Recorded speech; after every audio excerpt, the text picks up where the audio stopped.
Something new this morning, a shooting in St. Paul leaves a 14-year-old boy hurt and a 17-year-old in custody. We understand police were called to St. John's Hospital. This was to investigate after the teen arrived after being injured, shot in the leg. Well, according to St. Paul police, when they got to the hospital, they spoke with the victim. They learned that shooting happened on Sapornig Lane. That's just off Hazelwood Street in the Greater East Side neighborhood, again in St. Paul. 14-year-old injured in the leg. Injuries not considered to be life-threatening, but they did arrest a 17-year-old in connection with that shooting. Data center debates, they continue all around the country. That includes in Minneapolis' North Loop neighborhood. Now to the latest from the live desk. Our Barrett Leone joins us live with a closer look at plans for the Old Star Tribune printing plant. Barrett. Hey, good morning, Shayla, AJ. This proposed center is raising a lot of concerns from North Loop neighbors, many feeling like they don't have enough information about the project still. Residents had the chance to question developers in a packed community meeting last night. A lot of concerns stemmed around power, noise, and water impacts. A developer based in Arlington, Virginia, called Legacy Investing, is under contract to buy the 13-acre printing plant and the parcels next to it. Developers say this would be a relatively small data center with water use comparable to a few homes. So small, in fact, that it gets around the city's recently passed data center moratorium because the proposed data center is smaller than 350,000 square feet. Beyond the impacts of the data center itself, residents want to know what happens to the neighboring land. A lot of the issues with this is that we don't know what's going on. My concern is the water too. Like, we're very close to the Mississippi. It's a big water source. Like, are there environmental issues? If you don't know who the user is going to be, you need to wrap this up and move around. In the end, the North Loop Neighborhood Association did not take action on the conditional use permit last night, citing lack of information from the developer. But a sale is expected to close later this year. Of course, that is pending city approval. Understand both sides here. Neighbors having concerns, but the city's saying, hey, we've got these vacant spaces. We've got to figure out what to do. All right, Barrett, we appreciate that update. We'll see what happens moving forward. Thank you. A man from Isanti is now being held on $3 million bond. This comes after an armed standoff at his home back on August the 5th. We now know that Jason Phillips is being held on a $3 million bail. He's been ordered to undergo a mental health evaluation. This after a 6-hour standoff. We told you about this earlier this month. Phillips charged with 32 felonies. His wife and 5 children all trapped in the house with him during that standoff. Minnesota's Attorney General Keith Ellison says a company knew it was not doing enough to stop guns from getting into the hands of criminals, and then a mass shooting happened.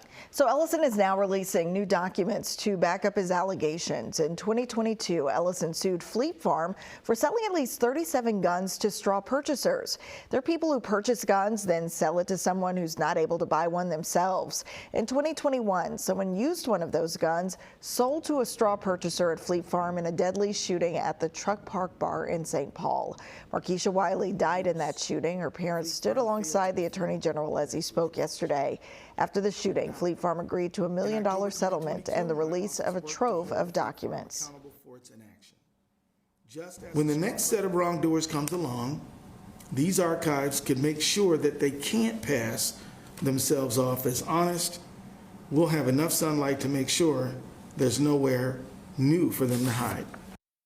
Fleet Farm agreed to change its policies around detection and prevention of straw purchaser sales. Plus, they have strengthened employee training and introduced new software to track gun sales across stores. There's also a monitoring system to alert staff to purchasers linked to gun crimes. Members of some local violent gangs now say they won't be at the state fair this year. Earlier this month, Minnesota's Attorney General, along with the Ramsey County Attorney, they filed a lawsuit to keep named members of 2 gangs out of the state fairgrounds.